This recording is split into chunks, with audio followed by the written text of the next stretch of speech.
أعوذ بالله من الشيطان الرجيم. بسم الله الرحمن الرحيم. الرحمن علم القرآن خلق الإنسان علمه البيان.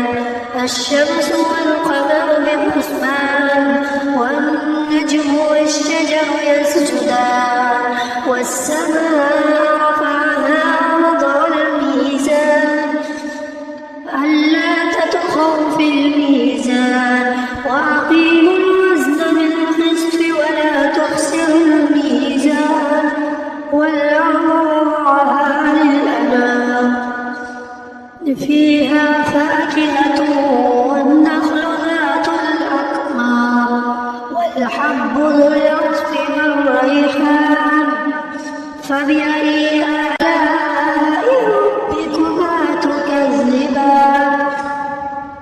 خلق الإنسان من صلصال كالفخار وخلق الجان من مارج من نار فبأي آلاء ربكما تكذبان. رب المشرقين ورب المغربين فبأي آلاء ربكما تكذبان.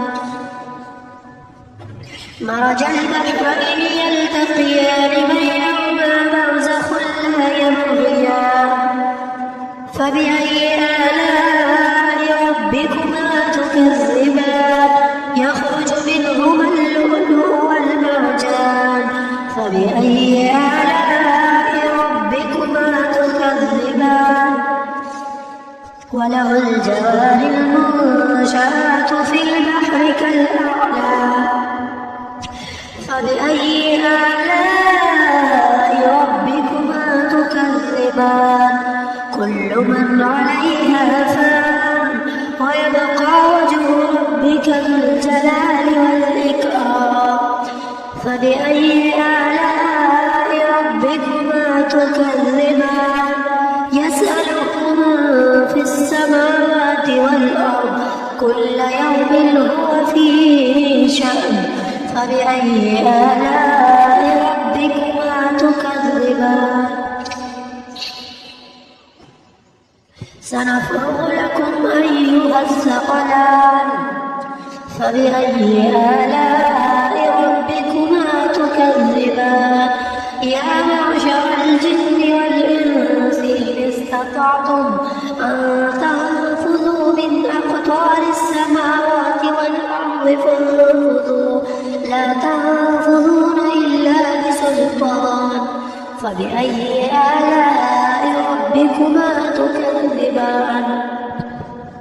يرسل عليكما شواظ من نار ونحاس فلا تنتصران فبأي آلاء ربكما تكذبان.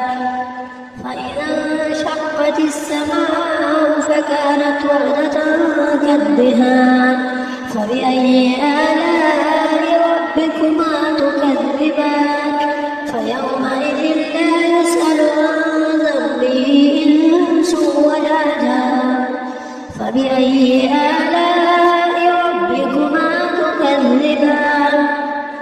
يعرف المجرمون بسيماهم فيؤخذ بالنواصي والأقدام فبأي آلاء ربكما تكذبان. هذه جهنم التي يكذب بها المجرمون يطوفون بينها وبين حميم آن فبأي آلاء ربكما تكذبان. ولمن خاف مقام ربه جنتان فبأي آلاء ربكما تكذبان. ذواتا أفنان فبأي آلاء ربكما تكذبان. فيهما عينان تجريان فبأي آلاء ربكما تكذبان. فيهما من كل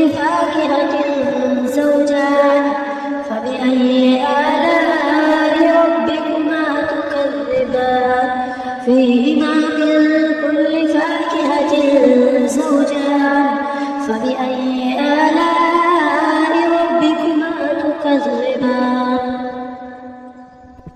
متكئين على فرش بطائنها من استبرق وجنى الجنتين دان فبأي آلاء ربكما تكذبان فيهن قاصرات الطرف لم يطمثهن إنس قبلهم ولا جان فبأي آلاء ربكما تكذبان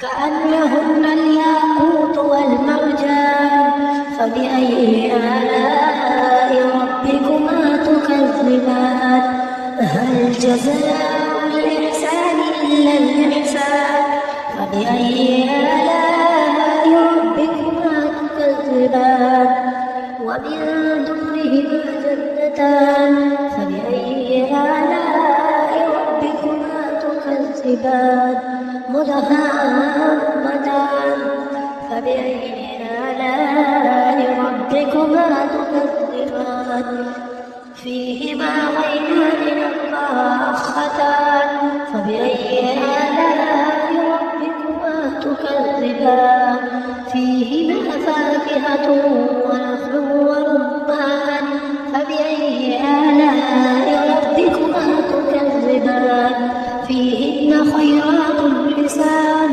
فبأي آلاء ربكما تكذبان حور مقصورات في الخيام فبأي آلاء ربكما تكذبان لم يطمثهن إنس قبلهم ولا جان فبأي آلاء ربكما تكذبان متكئين على رفرف خضر وعبقري حسان فبأي آلاء ربكما تكذبان تبارك اسم ربك ذي الجلال والإكرام صدق الله العظيم.